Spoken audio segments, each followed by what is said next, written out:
नमस्कार। आज बात करते हैं भारतीय स्वतंत्रता संग्राम के एक ऐसे हीरो की जिनकी शहादत ने तो इतिहास बदल ही दिया, पर उनके विचार वो आज भी एक बहस का मुद्दा है।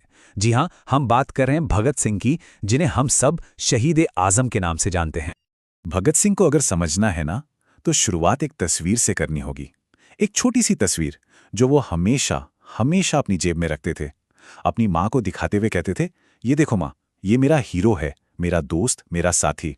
तो सवाल ये उठता है कि आखिर कौन था ये चेहरा? कौन था वो शख्स जिसने भारत के शायद सबसे बड़े क्रांतिकारी को इतनी प्रेरणा दी? तो चलिए जानते हैं भगत सिंह के उस हीरो के बारे में। वो कोई और नहीं बल्कि खुद एक क्रांतिकारी थे। एक ऐसा क्रांतिकारी जिनका बलिदान भगत सिंह के लिए एक मशाल बन गया। तो ये थे करतार सिंह सराभा, जो अमेरिका में रहकर भारत की आज़ादी के लिए लड़ रही गदर पार्टी के एक बड़े लीडर थे। वो गदर नाम का एक क्रांतिकारी अखबार भी निकालते थे। और सोचिए, सिर्फ 19 साल की उम्र में ब्रिटिश सरकार ने उन्हें फांसी दे दी। एक जज ने तो उन्हें सभी विद्रोहियों में सबसे खतरनाक तक कह दिया था। सराबा की इसी शहादत ने, कह सकते हैं, भगत सिंह के दिल में क्रांति की वो आग जलाई थी। अब सराभा से जो प्रेरणा मिली, उसे भगत सिंह ने सिर्फ सोच विचार तक नहीं रखा। नहीं, उन्होंने उसे एक्शन में बदला। क्रांति और बदले की एक ऐसी राह चुनी जिसने ब्रिटिश साम्राज्य की नींव तक हिलाकर रख दी। तो उनका मंच क्या था? वो था हिंदुस्तान सोशलिस्ट रिपब्लिकन एसोसिएशन, जिसे हम HSRA भी कहते हैं। और यहाँ एक बात पर ध्यान देना बहुत ज़रूरी है, नाम में सोशलिस्ट शब्द का जुड़ना। ये सिर्फ एक नाम नहीं बदला था, ये भगत सिंह की पूरी विचारधारा का प्रतीक था। मतलब वो सिर्फ अंग्रेज़ों से आज़ादी नहीं चाहते थे, वो एक समाजवादी समाज बनाना चाहते थे। तो फिर HSRA का असल मकसद क्या था? सिर्फ अंग्रेज़ों को देश से निकालना? नहीं, उनका लक्ष्य था एक पूरी की पूरी नई व्यवस्था बनाना। वो कार्ल मार्क्स के विचारों से बहुत प्रभावित थे और चाहते थे कि देश में सर्वहारा की तानाशाही हो। अब ये सुनने में थोड़ा भारी लगता है, पर इसका सीधा सा मतलब था मजदूरों और किसानों का राज। उनका सपना था एक ऐसा भारत जहां किसी का शोषण न हो, और इस सपने को पूरा करने के लिए उन्हें हथियारों का रास्ता भी सही लगता था। अब कहानी में एक बहुत बड़ा टर्निंग पॉइंट आता है। साल था 1928। ब्रिटिश सरकार ने साइमन कमीशन को भारत भेजा। इसके खिलाफ पूरे देश में गुस्सा था।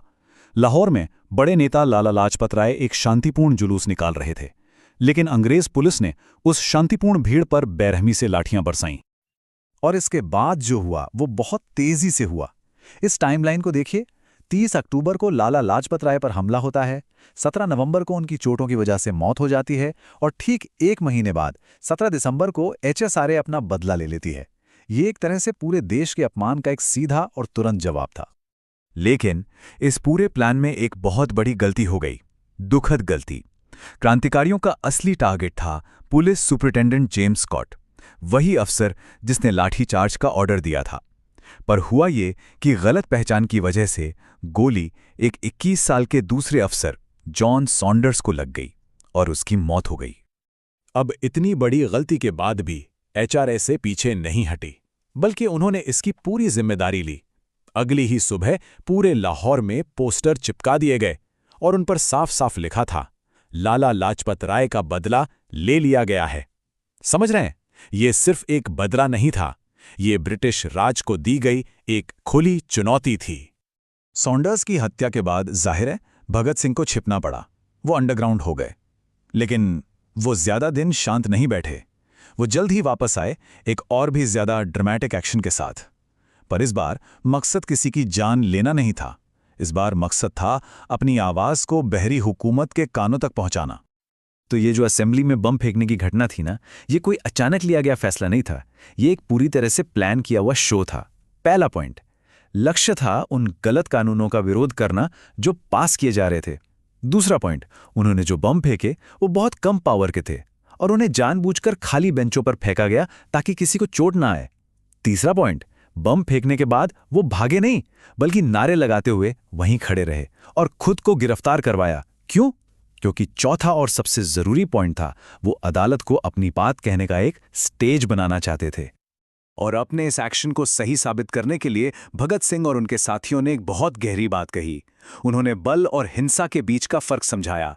उनका कहना था, जब आप किसी पर हमला करने के लिए ताकत का इस्तेमाल करते हैं तो वो हिंसा है और वो गलत है। लेकिन जब आप एक सही मकसद के लिए ताकत का इस्तेमाल करते हैं तो वो नैतिक रूप से जायज़ है। ये बात उनके काम के पीछे की सोच को दिखाती है। असेंबली बम कांड के बाद भगत सिंह पूरे देश में मशहूर हो गए, एक हीरो बन गए। लेकिन अब उनकी लड़ाई का मैदान बदल चुका था। कहानी अब पब्लिक स्टेज से हटकर जेल की अंधेरी कोठरियों में पहुंच गई थी, जहां भगत सिंह ने अपनी जिंदगी की अगली और शायद सबसे मुश्किल लड़ाई लड़ी। 116 ये सिर्फ एक नंबर नहीं है, इसके पीछे एक पूरी कहानी है। ये वो दिन है जब भगत सिंह और उनके साथी जेल में भूख हड़ताल पर थे। सोचिए, 116 दिन बिना कुछ खाए। और ये भूख हड़ताल सिर्फ अच्छे खाने के लिए नहीं थी, नहीं, ये लड़ाई थी सम्मान की, अधिकारों की। उनकी मांगें भी बहुत सीधी सादी थीं। पहली, उन्हें आम क्रिमिनल नहीं बल्कि पॉलिटिकल प्रिजनर यानी राजनीतिक कैदी माना जाए। दूसरी, जो खाना अंग्रेज कैदियों को मिलता है वही उन्हें भी मिले। और तीसरी, उन्हें पढ़ने के लिए किताबें और अखबार दिए जाएं। वो असल में जेल के अंदर अपनी डिग्निटी के लिए लड़ रहे थे। इस भूख हड़ताल ने पूरे देश का ध्यान अपनी ओर खींच लिया। लोगों का जबरदस्त सपोर्ट मिला, लेकिन इसकी एक बहुत बड़ी कीमत भी चुकानी पड़ी। उनके एक साथी जतिन दास 63 दिनों तक भूखे रहने के बाद शहीद हो गए, और उनकी इस शहादत ने इस आंदोलन की आग को और भी भड़का दिया। इस भूख हड़ताल का असर इतना ज्यादा था कि उस वक्त के बड़े बड़े नेता जैसे मोहम्मद अली जिन्ना, उन्होंने भी असेंबली में इनके समर्थन में आवाज उठाई। जिन्ना ने कहा था कि भूख हड़ताल पर बैठा इंसान अपनी आत्मा की आवाज सुनता है, उसे अपने मकसद के सही होने पर पूरा यकीन होता है। ये कोई हताशा का काम नहीं है।